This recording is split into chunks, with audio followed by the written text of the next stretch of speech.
career series for personal branding, and this breakout session is for self-starters.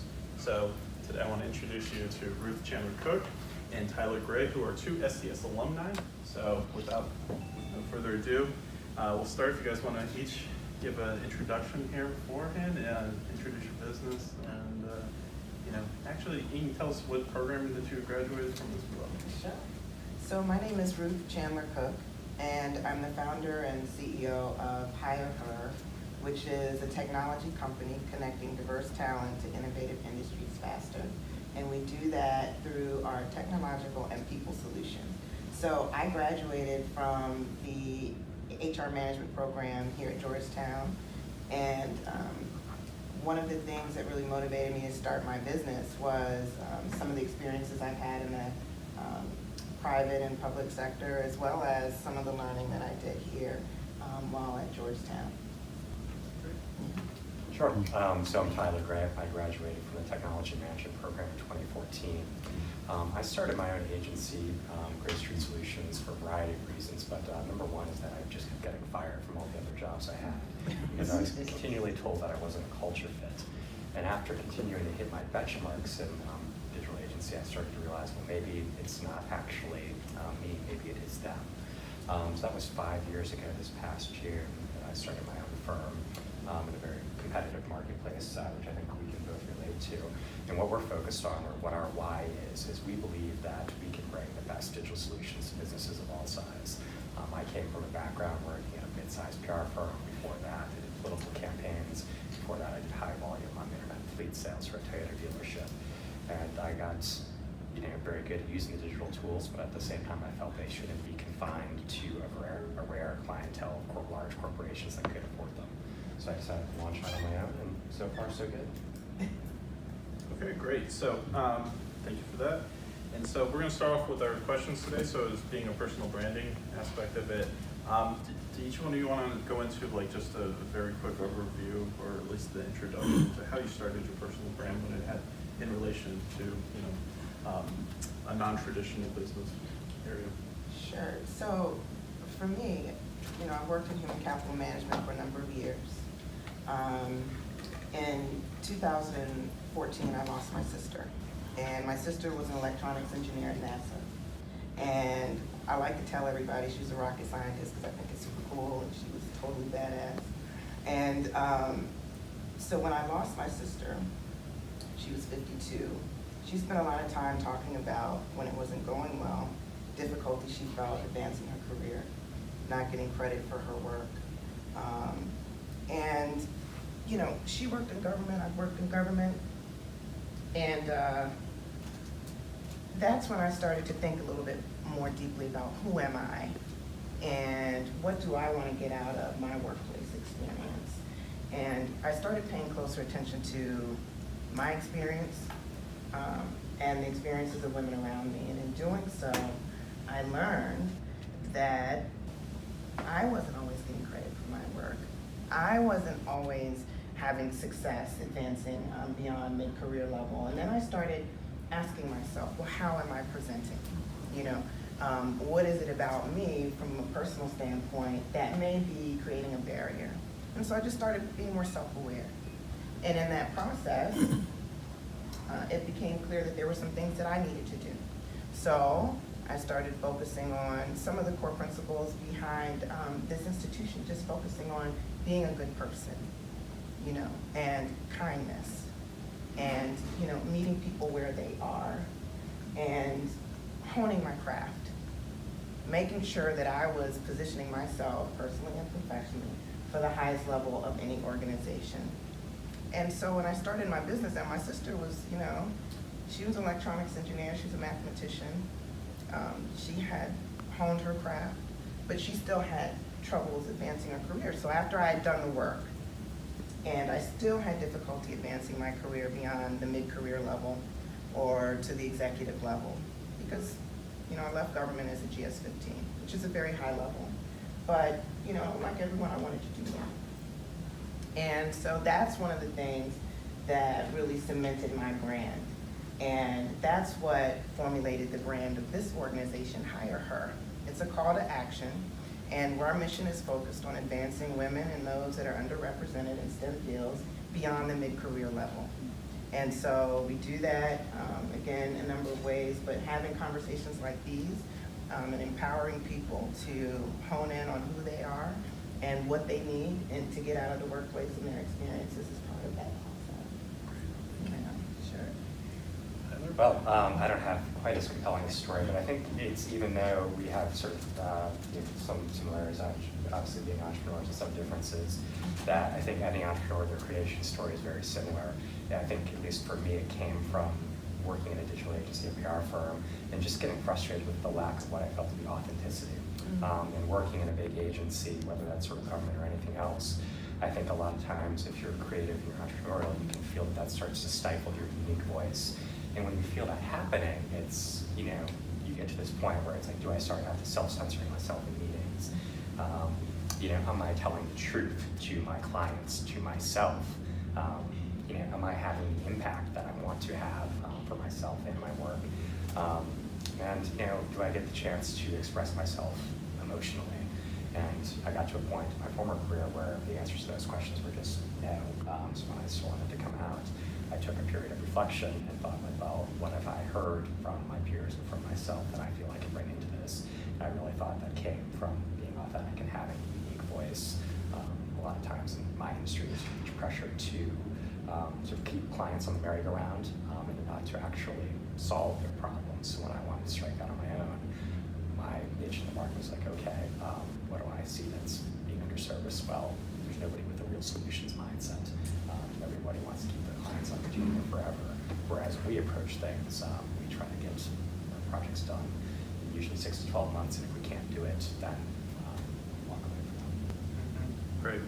So we want to go into now is, so we got a little bit of an introduction into kind of the why, but so how did you start to develop the mission of your organization and the values that you place behind it? I know we kind of talked into it a little bit, but could each of you go into a little more detail about that, especially the fact that you don't have all the resources of a larger company at your disposal. So that is actually a good question, because when you're an entrepreneur, you're constantly evolving because your circumstances are changing and work environments are changing. And, you're looking at your opportunities in different ways and how you're able to address the problems of unique organizations. So while I've been real clear about, how I dug into the why of getting started in this business, but I'm not settled on staying in one place because I want to continue to invent and I want to continue to evolve and I want to make sure that we're solving the unique problems that various organizations face. And the technology building community we have a mobile application in iOS we just put out, and it's still in a MVP phase. He knows what that means. What does it mean? Minimum viable product. Right. Right. Right. Yeah, that's our base. And so it's through the use of that we learn how we can make it better, and so that it's a commercially viable product. It could be applied to workforces. But the unique experiences of people are worth considering. And as we continue to develop and provide solutions, whether that be through consulting services or through the technology, it needs to address that. So that's what I would say. Zach, give me the short rundown of the topic. Oh, sure. I'm so enthralled in your So it's like, absolutely. So how did you start to develop the mission and the values of your organization, especially seeing as, you're creating it Right. uniquely and you don't have the support of maybe a much larger established organization? So with a small organization, you have the benefit of really being able to set the culture as a leader, and that can be a good and a bad thing. So I think it starts with yourself and sort of the expression that what you put out there. But the way I looked at it is, I wanted to recruit a team of people who are passionate, who could exercise their free will, and also be focused on solving client problems. And for us, it's where that really came down to is, what is our unique voice as an agency? 5 years ago, we were a small elite team. How do we break in and compete with people who are larger than us, firms that have been around with more resources? And what I really have tried to hammer home is finding that unique voice. Well, what does that mean to have a unique voice? For me, it's a combination of taking action, overcoming fear, and understanding yourself. But really, before you can take action, you've got to overcome that fear. So it's our tagline, is what I've tried to instill in all my team, is fearlessly agile. We're not afraid to make mistakes. We're not afraid to tell our clients that this actually isn't a good idea. And we're not afraid to walk away from money even when it hurts, because the inverse of that I felt from working at a bigger agency was you start to lose your unique voice. You start to become reliant on those client retainers when you're not actually doing the creative work, when you're not actually executing anymore. And then you're keeping the work to sustain the agency and the infrastructure, not actually to make your organization better. So it's coming from that. So I've always just tried to focus on is what is our unique voice? Our unique voice is that we're fearlessly agile. Then we take many small experiments and iterate on that before we'll go and launch big campaigns. Some clients that will turn off because they want a cookie cutter out of the box solution. Some clients it works well for them. I have actually a quick follow-up, because I think that's an interesting point, is how you are able to even build the business from the beginning, and how you're even able to establish a team to settle in on buy-in around the mission. And one of the things that's going to be really important to consider is that you might step out and not have the resources, and you may step out and not have the same access to resources or funding that some others do. Maybe it's because you're a woman, maybe it's because you're not knocking on the right door, whatever the thing is. And so you're gonna really have to be determined. And so, it took me a couple of years to build this MVP that I'm so super excited about, that's in the App Store now. That's not perfect, but I did it from scratch using my own knowledge and experience. And I've been able to travel around the country and share what I've learned and hear from people that influence how this thing gets better. So I think that having determination and tenacity and stick-with-itness, when you go out to pursue anything, even if you don't get everything that you need from the start, just don't give up. I think that's important to remember in building around that mission. Yeah. Okay, so on that note, I'd be interested to know is, as a small business or just a starting out business, how much do you rely on new technologies, and even just does it work to compensate for some of the other, not having as much staff or not having as much resources, and then how do you scale this up for the future? Sure, so I can start on that one. So for me, in running a small digital agency, the technology transformation has been both a good and a bad thing. On sort of the good side of it, especially in the advertising technologies, there's more artificial intelligence. A lot of the systems and processes that when you think about the Mad Men, the Don Draper, like how complicated it used to have been to actually, you're a designer, to create designs drawing on hand. That's sort of the equivalent transformation we're seeing right now in digital advertising, what we can do programmatically. So to run a big advertising campaign at scale a few years ago, it used to require a bigger team.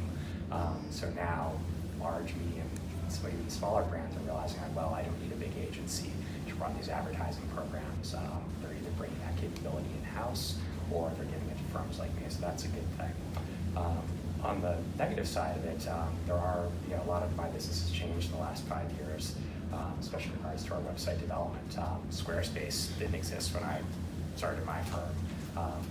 So now that's out there. WordPress has gotten a lot easier, so we've seen a lot of change in the marketplace that's actually pulled away some of the business that I used to sort of not take for granted, but used to count on being able to flip 15 to 30K WordPress websites pretty profitably. Well, now the technology's gotten easier so that a lot of clients can self-manage or take that on. So it's what it giveth, I guess it also takes away, but at the same time, I think if you define your unique value proposition strongly enough, there's plenty of organizations out there where if you're creative and you prove yourself, that you can continue to deliver value. Yeah. Well, I love technology, and I think it's so important to what we do in terms of finding efficiency and the way we're able to leverage our time. I mean, for me, when I was building my business, I got people to work for me for free. So there was like my oldest brother and my youngest brother, figure it out, right? And I had volunteers, students that wanted to learn what I had to teach. And, you know, I use technology to fill in the gaps. So I would contract around certain things that I wanted to get done. I sketched out this logo on a piece of paper. I picked the colors. You know, my little brother said, wouldn't it be cool if you put a tie in the eye? I said, yeah, you know. And so we did all that stuff and designing together. And so I'm really proud of the brand. I think it resonates. The other thing about technology is I use social a lot, social media. I use the internet a lot to find talent, contract talent, if I'm not gonna have somebody permanently on the team. So I think that leveraging some of the technology that he's mentioned in terms of building a web page is a lot easier than it used to be. You know, even building an app is a lot easier than it used to be. You know, so there are a lot of opportunities. Leveraging technology to do something creative and fun faster than you were able to before. So I just think it's a really good tool to use. As a follow-up to that, you know, just to the power of technology that's out there, 2 years ago, we decided to build a mobile app. We had a vision of building a mobile app that did media monitoring. You know, it didn't end up working out, but based on the strength of a design concept that we put together via InVision, which if you've never used it before, is a free software program that Adobe just bought, but it allows you to mock up very realistic looking mobile apps without a whole lot of design skill, and then actually serve them on sort of mobile phone. So we put together this mock-up, we pitched it to the DC Economic Council. They're like, this is great, you built this. I'm like, sure. It's, you know, it's just a flat design mock-up, it doesn't do anything. They're like, oh, we want young tech startups to come to our South by Southwest house and debut. So I'm like, oh, wow, I guess we sort of got a shot at actually pitching this software sort of tool, which I think was a good idea. We didn't end up pursuing it, but based off of using design mock-up software, I was able to parlay that into a free trip down to South by Southwest. It become a lot of fun and made connections there. And I guess another tip and trick I'd give in the software side of it is when you're selling, the reason everybody wants to sell software is because it's scale and costs nothing. So another Netflix subscription costs them pennies. Another Amazon Prime, it actually doesn't cost Amazon that much. Or if you're thinking about a subscription service, it doesn't really cost them, these companies a lot more to add more people on. So one thing I learned kind of the hard way is you have actually a lot of room to negotiate on software as a service contracts, more so than you really think. Again, something else I learned the hard way with our media monitoring software. We bought from this big company called Brandwatch. They had only told me that there was this one plan that cost $20,000 a year, but then through my business mentor and some advisors, I was able to say, well, I can't afford this, it's killing my business, which is mildly true. It was, and I could afford it, but if I could get it for half the price or a third the price, that would be even better. So through some savvy negotiating, I was able to get the software knocked down significantly. And another sort of tip and trick I would say, as you finish up Georgetown, is hang on to that email address as long as you can. Through Georgetown, they have an incredible suite of software.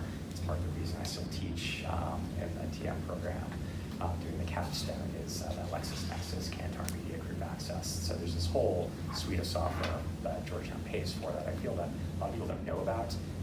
That is very useful for a variety of purposes. So hang on to that as long as you can, and utilize the library folks, because I think a lot of people don't sort of know it. This is Jane's Defense, Kantar Media, LexisNexis, stuff that costs you tens of thousands of dollars. So if you want to start out and maybe pitching sort of clients, just tell them that you have access to this type of software right now. All you do, don't mention how long you have it for, but that you do, might win you some deals and get you some consulting work here and there. So I'm a little bit jealous that you got a free trip to South by Southwest. I represented DC at South by Southwest last year. HireHer was one of their ambassadors for the district, and it was fun, but it wasn't a free trip. Okay. But look, the thing is that stuff costs money, and you can't be afraid to ask for it. And one of the things that I've had to really work through is, I need to have this perfect. I need to have my brand perfect. I need to have my tech perfect. And remember when I was talking about being self-aware, just how we show up, I was kind of raised to do a little extra, do a little more. You have to present a certain way just because of whatever your life circumstance is. And so I took that with me. And even, you know, I would say the conversations that he's describing having with my tech build, with my brand build, which is franchisable, right? Which is scalable, software as a service. My tagline is diversity as a service. Okay, so all of that is good, but that's why you have to kind of get out of your own way. And having these kind of conversations in this kind of setting between us is really helpful for that. You know, when I went to South by Southwest, I didn't take a lot of meetings. You see, so part of that is, you know, I like to talk about having allies, and everyone needs a mentor, sponsor, and a coach, and having people to help walk you through that process. Once you settle in on who you are, I think will really be helpful. So I would look for allies, find a mentor, sponsor, or coach to help you break through something. Great. So Tyler, I will start with you on this one, since your company has your last name in it. And so the question is, do you consider, or do you have a separation between your personal brand and the company's brand itself? Or is it intertwined? Well, that is a good question. I think it is probably intertwined to a fault. Maybe to a fault at this point. It's when I first launched the company, and there's a lot of great resources that Georgetown has. If you haven't already familiar with it, look into the Startup Hoyas program. They have a suite at the WeWork White House, which I just moved into. And you can now get office space for half of what you spend for normally for a normal work membership. But in terms of the naming of sort of my company and sort of the brand, I guess it's sort of a double-edged sword in the one sense. I think you're always going to be attached to your company as sort of a founder, but realizing too that, well, you might have started your company, that you're not your company, and that it's, even though it is my name, it doesn't exist as its own separate legal entity, and that I could theoretically sell it. I guess if I had to do it all over again, would I still call it the same name? Probably, just because I think when I went into it and what I saw as dearth in the marketplace was, again, a lack of customer service, a lack of unique voice, and people being truthful to their client, that I felt that I had expressed, and still do express, and that I think was caught up with my name. I also mentioned the sort of solutions focus. So it was kind of one of those things, maybe I'd had more time, I would have thought of a different name or got a partner, but through the Startup Hoyas program, the summer launch, which I used to bootstrap my agency, on day one, you got in there with the mentors, and they're like, all right, we're doing the incorporation, we're getting the names, you just have to move, and you just have to go. And I think that's one of the challenges for an entrepreneur, is that not getting too caught up in sort of long-term vision. That's important, but having the mindset of what can I do in the next 18 hours that'll make my business better, that will evolve it. So on the first day, when I was thinking today, it's like, well, I'd love to come up with sort of a fancy agency name. There's a lot of very good ones, but first thing that sort of popped in was, Great Streets, which I guess has some symbolism there, and then being a solutions-focused mindset. So that was really all that came into it. In terms of where I'm going with sort of agency now, is I look to sort of bring on more partnerships. That could make things a little bit more difficult. If I want to bring on sort of an equal partner, they might want to change that, which is frankly something I'm open to. I think it's served us well, but I think there's certainly room for growth. So I'm not as tied to it as I was necessarily in the first 2-3 years. Great. Do you want to talk about HireHer? Well, it's, like I said, it's a call to action. It's like hire her for that, executive level position. Hire her to join your board. Hire her to be in your C-suite, and then really, when I talk about the app, and the app has the opportunity for you to apply for jobs or post jobs, and then it's also building community. So if you're a student looking to get into STEM fields, I call it STEM plus the arts, plus law, plus government, everywhere where we're underrepresented. Or if you're mid-career, you can serve as a mentor to those students, or you can find opportunities for a higher level position. And what employers say is that they really have an interest in diversity, but diverse candidates get lost in natural selection pools. We talked a little bit about AI.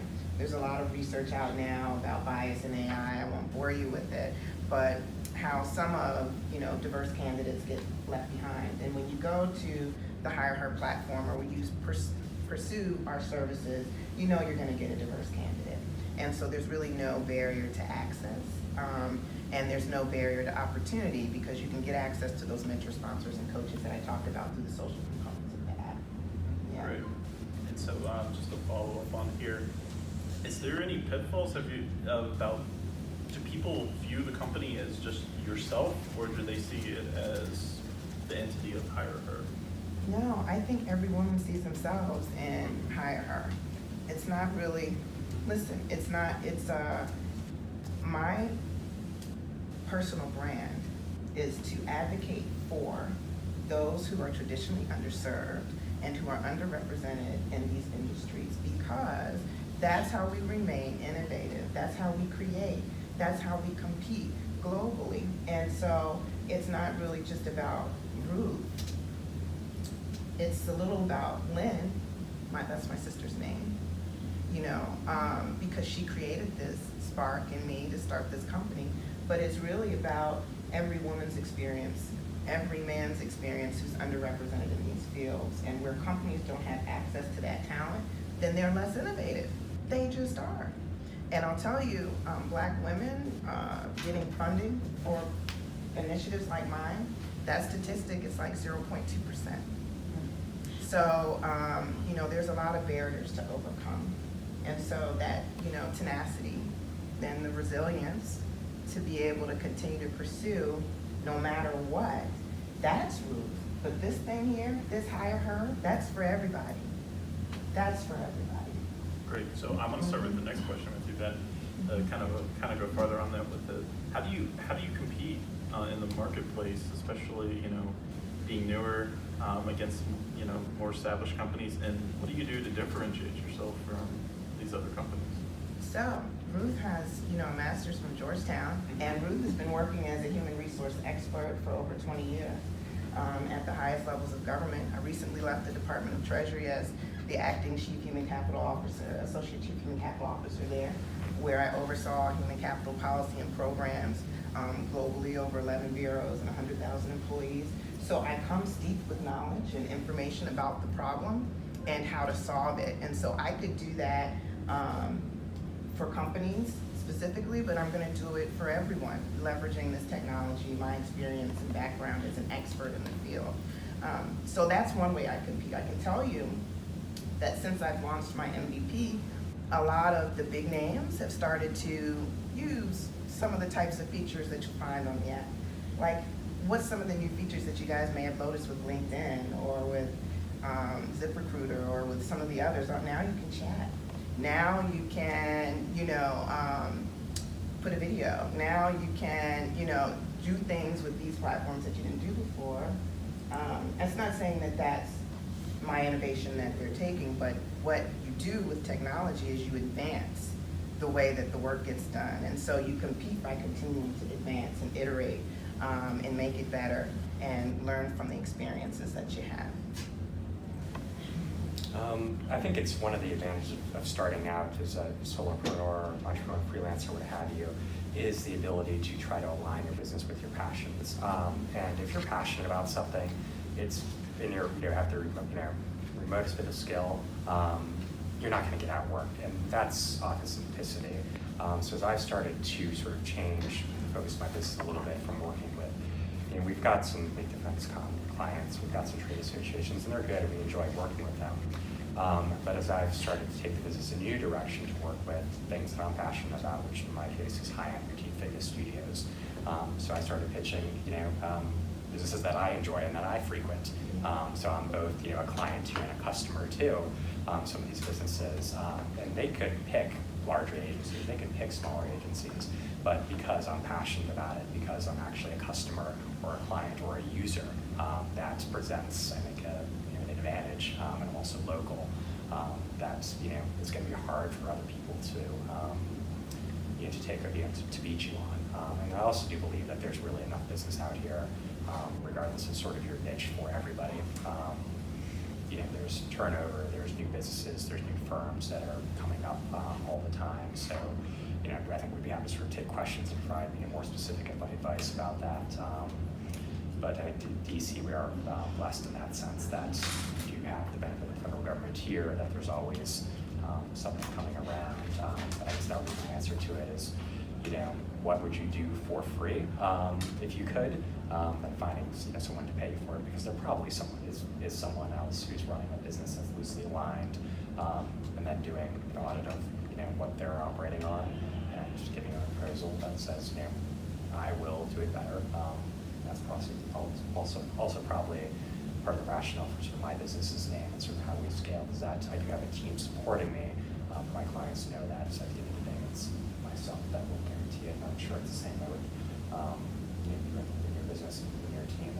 There's sort of a face of it, but that's behind the scenes. Yeah, I mean, look, authenticity is, it's very easy for me to be me. And what you see is what you get. This is Ruth. I've been Ruth my whole life, so it's easy to just sit here and present myself to you and be a little bit vulnerable about some of the challenges I felt or some of the things that I could have probably done better or faster. But I was really committed to building the business strategically and, protecting the brand. So like it's incorporated. I have my registered trademarks, so I have my copyrights and my trade secrets. And, I really went through it in a systematic way to make sure that what I was doing wasn't going to be a waste of time and was protected. I think that's one thing.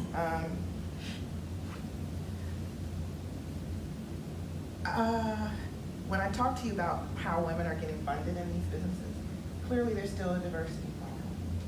Okay, and I think the word may sometimes be overused or people don't fully understand what I mean by that. But what I mean is that the playing field is not level for everyone.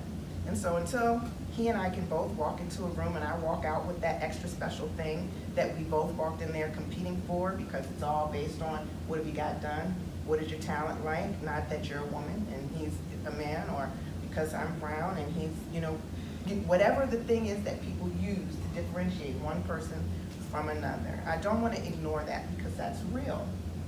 So when you look at the C-suites of Fortune 500 companies and it's less than 5% women on those boards, that's a problem. And it's going to take a whole lot of people to fix it. And so I don't have a problem with being out front saying, HireHer is in business to solve that problem and to help companies innovate and do it faster, so I think that's how you have to approach it. And I think there are more than enough opportunities for us to do that. So for all of our guests today, I just want to get a little bit of a poll. So as you're in the self-starters room, what process or what level are you at? Are you gathering information? Has everyone started a business at this point? Have they gotten far into it? So, because it's a hope for the next question. I feel like I've been voting for the last 10 years of my life. I've always had a aspiration to go out and start my own business. What do I want to do? Still not sure. I'm really good at what I do in PR, and I purposely, applied for this program because I felt like I just needed that extra boost of confidence before going out. But I'm hopefully finishing up in 2019, and I'm just like at a point now where it's like that overcoming fear hurdle is very real for me. But if I can get over it, then say I'm still Yeah, gotcha. aspiring. Sure. Yeah, I'm kind of the same way. I've been thinking about it really. I want to, but I guess keep putting it off and thinking, okay, once I graduate or once I get older, have more experience. So I'm just trying to put it as much as possible. Sure. How about you? I definitely have like an idea in mind. I feel like I didn't always like consider myself like entrepreneurial in that fact, but I definitely I was always watching Shark Tank and listening to how I built this on like the podcast and like that. And I've just always found those stories so much more interesting than like the day-to-day and the job. And I definitely have this idea in my head. I definitely have this business idea. I feel like I've been doing a ton of research towards it and just kind of like getting information about it to like, I feel like the more information I get, the more I'll know if like I actually want to pursue this. But I kind of like, I guess a question for you two is like, what point do you feel like you stop researching and seeing if this is possible, and then you just kind of jump into it? Like, because you were saying before, like, I wanted my brand to be perfect. I wanted this to be perfect. So. Mhm. I jumped into it though. You know what? So I did TechCrunch New York with the brand, without the tech built, to survey interest, to get feedback on my website, the design, the intent. I think you have to just go do it. I wanted it to be perfect, but I wanted to introduce, it's still not. I mean, you know, that's the dream. That's the dream. But I don't know until the problem is solved that I've perfected anything. You know, so just step out there and keep working at it, and don't be scared to try it. You know, and I think what you may learn is that you're may change it this way or that way a little bit, and I think that iteration of going through the process is good, and it may help you cement on something that's really special. What I would just say while I'm talking to you two is that startups like mine would really benefit from your talents that you already have. And you know what? If you get settled with a startup and you start working and interning and learning how the startup culture works, getting some stuff on your resume, I did XYZ with HireHer, then that makes you more marketable to wherever you want to step out because you have a portfolio to share. I mean, the same is true with anyone that wants to do a business. I would say connect with the startup organization and see how you can lend your talents and learn about the culture and the way it all works, and see how that impacts, you know, your movement. So with that, I have 2 book recommendations. One I've been holding here is called Unlabeled by Mark Echo. I would strongly recommend reading it. It's where I cribbed my authenticity formula from. I think it's probably the best. I've read hundreds and hundreds of books about personal branding. And I definitely can relate to the analysis paralysis that you can kind of, there's a tendency to fall into, is to research and research. But through this book, and the other one I'd recommend is Lean Startup by Eric Ries. And what sort of Lean Startup preaches, it can be a little difficult to internalize, but is what is your minimum viable product? So in my example of getting to Southwest, we just had a design model. We needed to build an app. I could have built the app and sort of validated it, but as an interim step, what is the bare minimum that you can do to get some feedback on it? And usually that's in the form of customer interviews. So if you're thinking about how do I strike out on my own in public relations, to your point, there's a lot of organizations out there, especially nonprofits, that are doing great work that nobody knows about because the people are very mission focused. They're helping animals, they're helping the less fortunate, whatever. They're doing a lot of it, but they're not writing a press release that's SEO optimized. And that I think would be sort of thrilled to have your services. So I think it's what can you figure out to start to build your portfolio, but then also realizing that most entrepreneurs, I think regardless of level, everybody's making it up as they go along to a certain degree. Whether you're a judge of Shark Tank or not, nobody really has all the answers, especially the people who are in charge, and those are the folks that I've seen that are usually the most sort of flying by the seats of their pants. So I think you've got enough. You've always got more than you really think you do, and it's taking that, overcoming that fear and taking that action step is really sort of the crux of it. But there are ways that you can test the waters. Like, well, before I quit my job and started on my own, here's some work that I've done independent on my portfolio. And then, well, it's how can you monetize that? Well, there's a lot of different ways. If you want to do PR for nonprofits, a lot of nonprofits are fully utilizing your Google Grants program, which is a program that gives up to $10,000 a month in free AdWords credits to 5.0 nonprofits. There's not a lot of knowledge about this, and Google actually basically made it a lot harder to keep your qualifications. So if you can write good press release or do the self-taught stuff on AdWords, offer that to a nonprofit and say, well, I've taken your nothing to $10,000 a month of advertising. From that, maybe they're raising more. Well, then you've just created yourself a position. So it's something you're passionate about. I think there's a lot of ways to approach it, and you're not confined by traditional. the fastest growing group of entrepreneurs is women. So American Express recently released a paper that from 2007 to 2018, the growth of entrepreneurs among women is at 58%. When you dig into those numbers even deeper, the growth of entrepreneurs for Latinas is at 100 and something around 172, 6, I don't remember the exact number.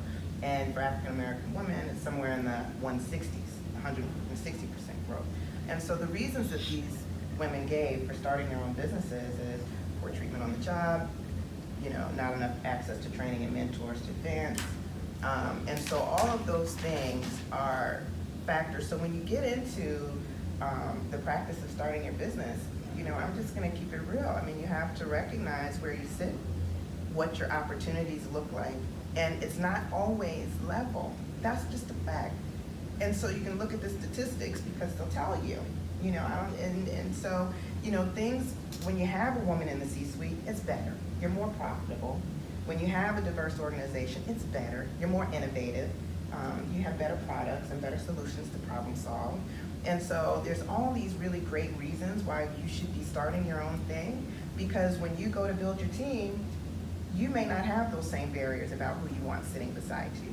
You may want to make sure you have a guy and a girl and all these diverse perspectives and diversity of thought and background and interests. So don't be afraid to start it, but don't be, naive about what you're up against, because it's hard. It is hard. I built a whole app. I got over 100 people on that thing.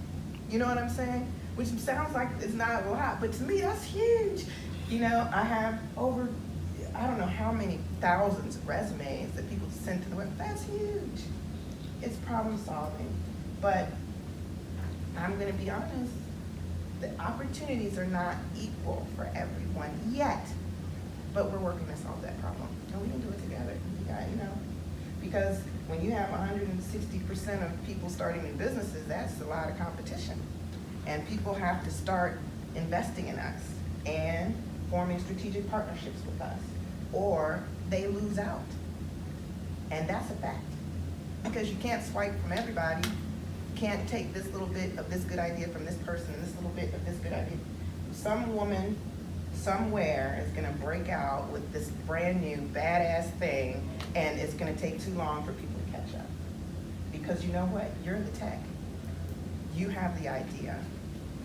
You're the next $1 million, billion thing.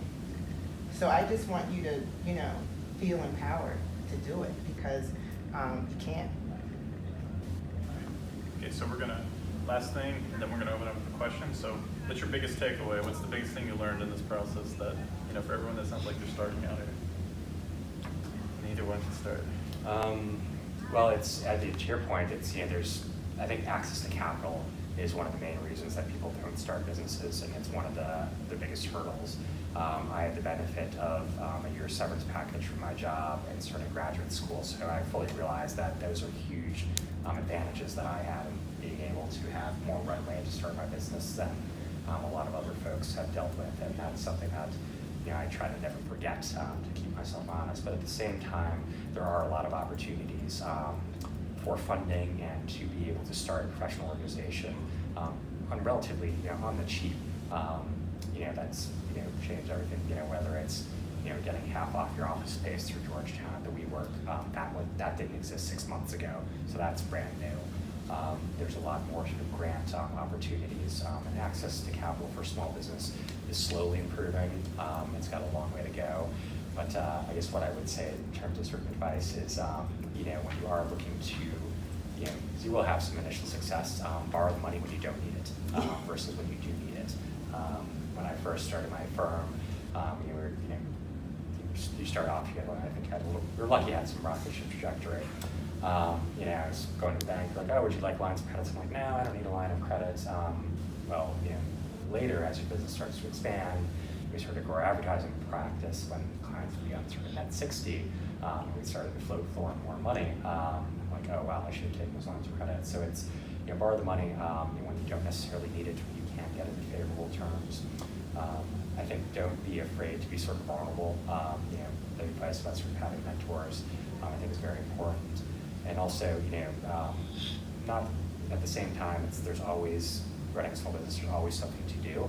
It's going to be 24/7, but don't let that compromise your personal health and wellness.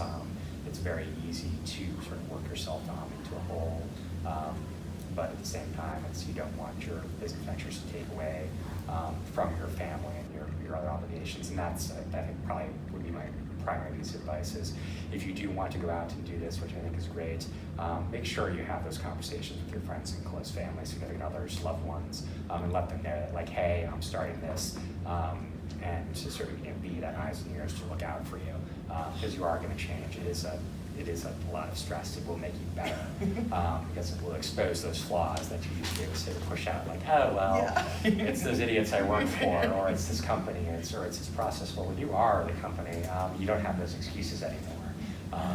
So it's just prepping your friends and families and loved ones and letting them know that, like, hey, I might not be reaching out, I might be forgetting some stuff, but having them to help you stay accountable, to still being a person, not just because it's not a woman, is important. Well, I have a few things. You have to stay humble. You have to be kind. You have to recognize that everyone has a story. And when you meet them, you have to find a way to still learn, no matter who it's with. So for me, my takeaway is the opportunity to learn from all of you today, and the opportunity for access for maybe some PR support. Okay, so there's always something in the conversation. And this guy, I'm going to be networking with him because he's already clearly demonstrated his willingness to share information and what he's learned and the value of that. So for me, that's the takeaway. The takeaway is, build community and relationships with even the people that are around you everywhere you go. And I intend to do that with the people here in this room, and I'd encourage you to do the same with the two of us. Great. So thank you for sharing all this today. It's been wonderful. So we're going to do a question in the room first, and then we'll see if there's something online. We might just go back and forth a little bit. So in the room here, does anyone have any specific questions they want to ask for our panels? Hi, everyone. My name is Natalie Hubbard, and I actually missed something that you said. You said startup quiz program? Is Yep. that what it was? Okay, I just wanted to make sure. Yeah, there's the Georgetown Entrepreneurship Initiative, which is really coming into its own. So I'd say get on the Georgetown Entrepreneurship Alliance, and Startup Quiz, sign up for their emails, because there is a big growing sort of network that you all are a part of and in the community. If you've ever tried Halo Top Ice Cream, it's one of my favorites. Well, the gentleman who started that was an alumni. I met Tim and had a great conversation at the Entrepreneurship Excellence Awards 2 weeks ago that we worked. So there's a big and growing network out there. It's a very exciting time to be in the community.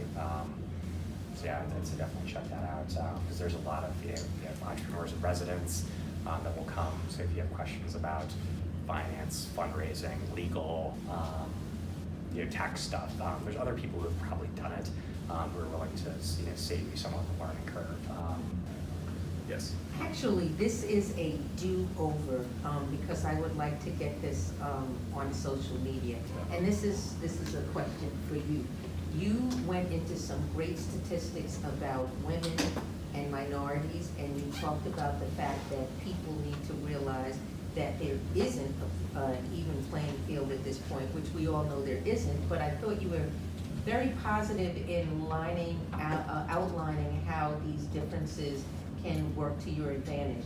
Do you mind, I couldn't get it in 60 seconds for Instagram, would you mind putting that out? I think that was very important, no matter whether you're in PR or any other business. Okay, well, I'm not sure that I'm right on what you're talking about, but what I shared was an American Express study related to the state of women-owned businesses, and the fastest growing group is women entrepreneurs at 58%. And what I said was, if you're not partnering with us, if you're not forming strategic alliances with us, then you're gonna lose out, because you can't take from everybody. There's a lot of really talented women starting a lot of businesses, and you wanna be a part of it. Thank you.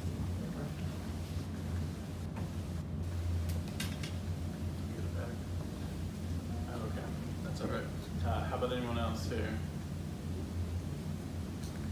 Okay, so just to give you a little backdrop, I used to run a daycare since before I went back to work in the career field outside of home. And one of you said about passion. My passion was at that time not for my child not to go to daycare. So I was like, oh, why don't you go up to daycare to go with kids? And so that's what I did until she was school age, and then I went back to work. But my heart is for community, and it's reaching the underserved population. And so my challenge is, how do I start an organization or even something smaller to go into the community through DC, the Southeast area from where I come from, and try to reach those individuals there and changing mindsets. Because I feel like there has to be a mindset change before there can be any growth. And so I'm just trying to figure out how do I even start that? That's been my challenge. Like, what? I don't know. So what I think Tyler mentioned earlier is like connecting with some of the organizations that already exist that do something that is similar to what you have an interest in, and seeing how you can align with them. I think that's a really smart idea. Yeah, it's like, for instance, even if it's maybe not direct, it could be lateral. I know there's a company in the Georgetown Venture Lab now, I'm blank on their name, but it's a new startup. They're working with the DC government to get more people tested for HIV testing. So they're trying to serve, work with underserved communities to do more HIV testing. So that might not be, it sounds like you're looking for more of a mentorship, Right. education. Yes. So what, this is just off the top of my head, but I know they've gone through the process of getting a grant from the DC government. So they're doing something a little bit different in the healthcare space, but the process is going to be the same. You've got a different focus, but if they manage to get a grant, I think for $50,000 or $100,000 recently, which is enough to get a fair amount of HIV testing done, and for them to bootstrap their business, the same could be. So I think it's never hurts to ask, because like I might not know the exact answer to that question, but with this network and sort of the group, there's, I can at least point you in like a degree or two of separation of somebody who can get you there. It's one much. I'm blanking on it. It'll come to me right afterwards. But so yeah, there's folks out there that certainly would know more than I. Yeah, and researching community organizations might help you settle in on what it is you're interested in. So even though you may not know the exact name of that particular group, researching organizations that are within the community that you want to serve might help you settle in on what it is that you want to do exactly. Any advice for them as far as that goes? Like what to do with the Georgetown brand after they leave? Or? Don't be afraid of the capstone. Yes. Don't be afraid of the capstone. I'd say, realize that like you are in the network and you do have access to the stuff from the business school. So sign up for, everything, and take advantage of it, because that is probably the one thing is nobody's going to hand it to you. But if you ask, you'd be surprised how far you can get. And there's a lot of interest in entrepreneurship from the school. The president of the university was at the opening of this WeWork lab, sponsored by the Leonosis family. Obviously Monumental and Capital. So there's a lot of interest and a lot of enthusiasm. So it's a very good time to take the plunge. Unemployment's also very low right now. So if you've got the savings and the wherewithal to have your 6 months worth of runway, trying this out for a year or two, it would be a good time to do it and potentially re-enter the workforce later on. You can always go back to another job. It's, that'll always sort of be there. Hi, I'm Donna Chandler. I actually do have my own business. I've been self-employed for about 20 years. And what I'm trying to do is connect with other entrepreneurs that are either SCS students or alum. What suggestions do you have for that? And is there a way for us to network with each other? There should be a better way. There's some of the online tools. I'm having difficulty here. I'm sorry, I don't mean to cut you off, but I'm having difficulty hearing I think there should be a better way. Why don't you start one? There's not a very good. Yeah. Does everyone want that? I mean, I can. You know, bring there's the feedback. there's a LinkedIn group. Okay. They do some sort of events, but if you're not local, those can be hard. Sometimes I don't even find out about them. The SCS Twitter feed has been doing better writing stuff, but if you're not following that. But I guess what I would say is, I think it's consolidating around the Startup Hoyas program, so sign up for their email list. They had a grand opening of the Venture Lab, which I moved my office to a couple, that was... I can't hear you, to be honest. Yeah, I'd say Startup Hoyas, sign up for their email list.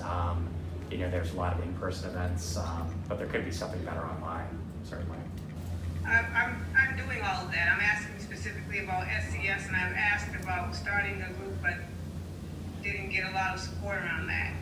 So I'm wondering how to go about connecting with people who are at SCS, specifically who are consultants or business owners.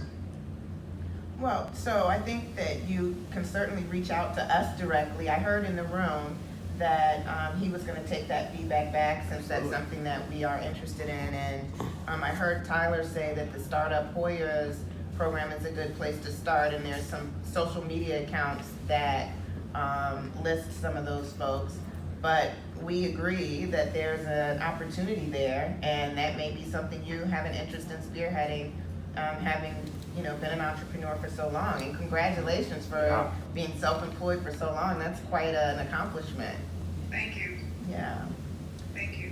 Yeah, so one other thing, which maybe it can kind of go, is the Hoya Professional 30 that was started a few years ago. If you're not familiar with it, you'll be seeing the nominations soon. It's the grouping of the Professional 30 of SCS and their startup companies as well. But I will take your feedback on there, and if it does seem like it's something that is necessary, even though it's not formally structured right now.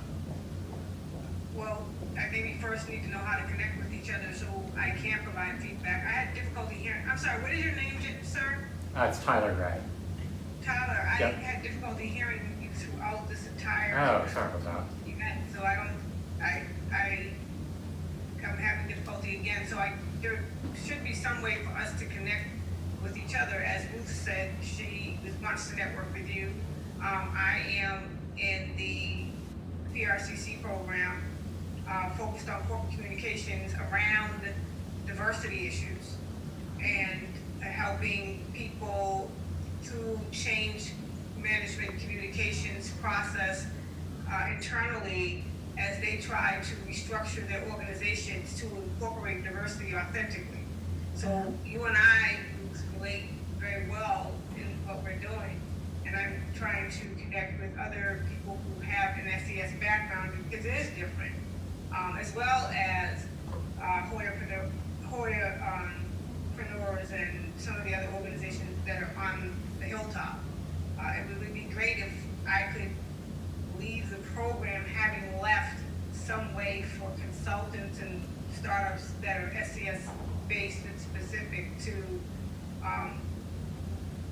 connect with each other, so we can, as you said, work with each other or provide internship opportunities or whatever it is that students are looking for, as well as help support each other. So I was wondering what you knew, and if I have to spearhead something. Actually, I do remember something. But I would love to connect with the two of you. Yeah, there's an event coming up. It'll be, they haven't settled the date yet, but it'll be November 8th or November 15th. There's actually going to be a panel here at SCS on entrepreneurship. I don't think they've announced it yet because they still need to finalize the date, but I literally got an email about that this morning, or yesterday, yeah, it was this morning. Actually, they invited me back.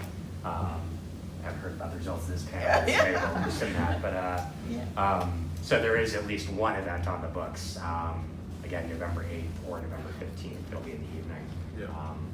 Well, listen, reach out to me at HireHer.com Yeah. or at contact@HireHer.com.